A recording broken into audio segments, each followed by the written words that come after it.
بسم الله الرحمن الرحيم. Assalamualaikum warahmatullahi wabarakatuh.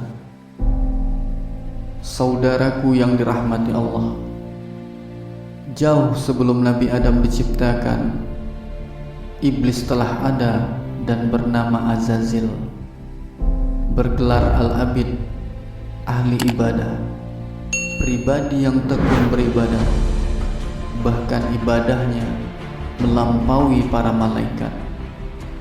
Allah pernah mengutus Azazil sebelum berganti nama menjadi iblis untuk memimpin sepasukan malaikat turun ke bumi, memerangi bangsa jin yang membuat kekacauan dan kedurhakaan di bumi.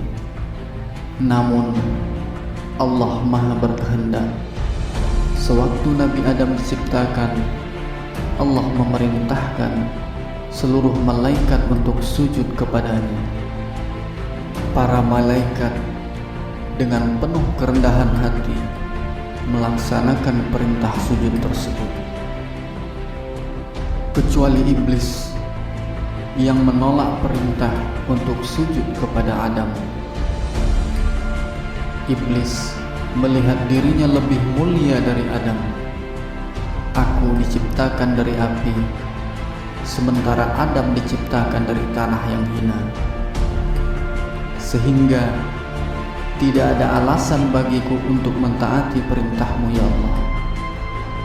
Allah pun murka melihat kesombongan dan keangkuhan iblis, hingga Allah mengusirnya dari surga dan terkutuk hingga akhir zaman, hingga ia bersumpah yang diabadikan Allah dalam surat Al-A'raf ayat 16 dan 17. Karena engkau telah menghukumku tersesat ya Allah, pasti aku akan selalu menghalangi mereka dari jalanmu yang lurus. Kemudian pasti aku akan mendatangi mereka dari depan, dari belakang, dari kanan, dan dari kiri mereka, dan engkau tidak akan mendapati kebanyakan mereka bersyukur. Sejak saat itu Allah mengganti nama Azazil menjadi iblis.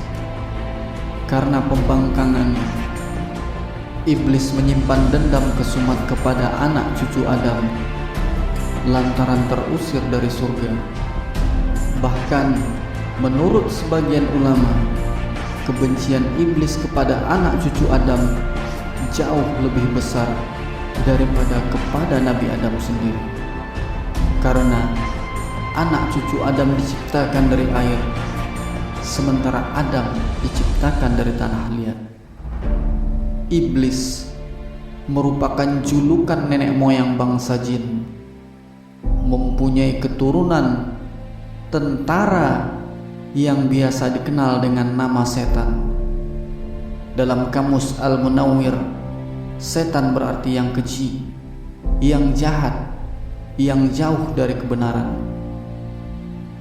Iblis adalah sebuah gambaran dan bahan perenungan bagi setiap muslim. Alangkah ruginya jika pemahaman tentang iblis hanya sebatas cerita sejarah. Karena iblis beserta keturunannya bekerja dengan terstruktur dan rapi sesuai dengan bidangnya masing-masing. Mereka selalu bertambah semangatnya dalam menyesatkan setiap anak cucu Adam. Keturunan iblis yang pertama bernama Al-Sabru. Al-Sabru ini selalu berurusan dengan segala bentuk cobaan yang menimpa manusia.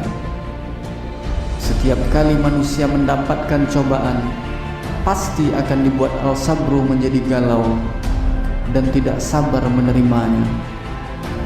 Segala bentuk ekspresi berlebihan dikala mengalami musibah, seperti menangis histeris, stres, depresi, emosian, dan tradisi jahiliyah lainnya, berhubungan dengan pengaruh dari Al-Sabru.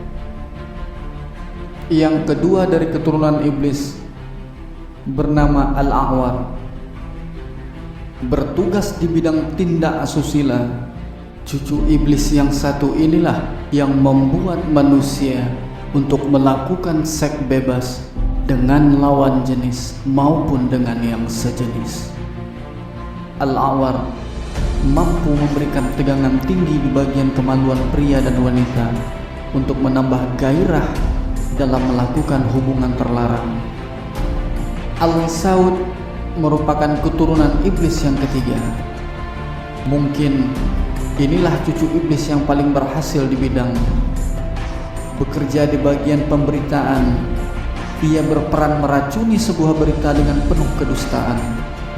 Maraknya penyebaran isu-isu yang tidak jelas dasar kebenarannya serta berita hoaks yang selalu kita dengar merupakan andil besar dari cucu iblis yang satu ini.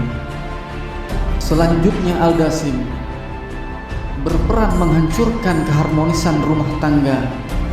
Pengaruhnya akan semakin cepat menjalar jika suami hendak memasuki rumah tanpa terlebih dahulu mengucapkan salam terhadap keluarga yang ada di rumah atau tidak dalam kondisi berzikir. Al-Zalanbur bertugas di pasar-pasar. Cucu iblis yang satu ini membuat para pedagang di pasar rentan melakukan tindak penipuan dan kecurangan dalam berjual beli. Janji-janji palsu pedagang terhadap pembeli merupakan tipu daya dari Al-Zalanbur. Turunan iblis yang lainnya bernama Al-Walhan, bertugas mengganggu urusan bersuci manusia. Setiap manusia dibuatnya selalu ragu-ragu dan was-was di saat berwudu, mandi, atau kegiatan bersuci lainnya. Al-Walhan mempengaruhi untuk menggunakan air secara berlebih-lebihan. Yang terakhir, Al-Khanzab. Yang satu ini secara khusus mengganggu sholatnya manusia.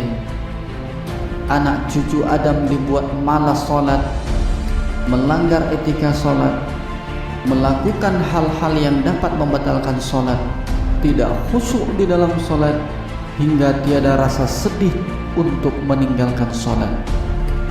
Sangat jelaslah konsep iblis dalam menggoda anak cucu Adam, dan bahwa Allah juga sudah menjelaskan konsep dan jalan hidup yang harus ditempuh oleh seseorang yang beriman agar dapat selamat dari bujuk rayu iblis dan bala tentaranya itu. Bahkan konsep bertahan dengan nilai-nilai keagamaan sebagaimana banyak dijelaskan di dalam Al-Quran maupun hadis-hadis Rasulullah SAW. Dan sekarang pertanyaannya ialah, maukah melaksanakan konsep yang Allah berikan itu atau tidak?